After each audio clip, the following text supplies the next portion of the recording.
गुप्त साम्राज्य गुप्ता प्राचीन भारत का एक महत्वपूर्ण और स्वर्णिम युग था। इस काल को भारत का स्वर्ण युग कहा जाता है क्योंकि इसमें कला, विज्ञान, साहित्य और शासन प्रणाली में जबरदस्त उन्नति हुई।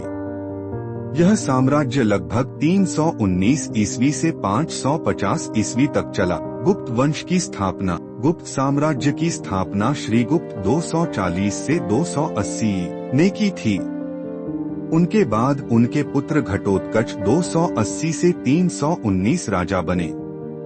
लेकिन वास्तविक रूप से इस साम्राज्य को शक्तिशाली बनाने का श्रेय चंद्रगुप्त प्रथम 319 से 335 को जाता है। महान शासक और विस्तार। एक चंद्रगुप्त प्रथम 319 से 335 उन्होंने लिच्छवी वंश की राजकुमारी कुमार देवी से विवाह किया, जिससे उन्हें राजनीतिक शक्ति मिली। उन्होंने महाराजाधिराज की उपाधि धारण की। पाटलिपुत्र पटना को अपनी राजधानी बनाया। 2 समुद्रगुप्त 335 से 375 उन्हें भारत का नेपोलियन कहा जाता है। उन्होंने कई राज्यों को जीता और एक विशाल साम्राज्य की स्थापना की। उनके शासनकाल में कला और साहित्य का खूब विकास हुआ। प्रयाग प्रशस्ति इलाहाबाद शिलालेख में उनके युद्धों का विस्तृत वर्णन मिलता है। 3 चंद्रगुप्त द्वितीय विक्रमादित्य 375 से 415 समुद्रगुप्त के बाद उनके पुत्र चंद्रगुप्त द्वितीय ने शासन किया। उन्होंने शक राजाओं को हराकर पश्चिमी भारत पर कब्जा कर लिया।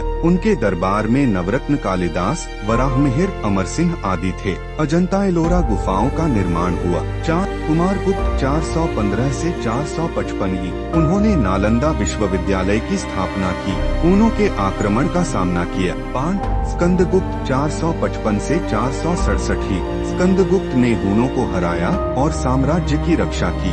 उनके बाद गुप्त साम्राज्य धीरे धीरे कमजोर होने लगा। गुप्त काल की विशेषताएं। कला और स्थापत्य। अजंता और एलोरा की गुफाएं। मथुरा और गांधार कला शैली का विकास। साहित्य। कालिदास की रचनाएं। अभिज्ञान शाकुंतलम, मेघदूतम। विष्णु शर्मा की पंचतंत्र। विज्ञान और गणित। आर्यभट्ट ने शून्य की खोज की और आर्यभट्टीय ग्रंथ लिखा। ब्रह्मगुप्त और वराहमिहिर जैसे महान गणितज्ञ हुए।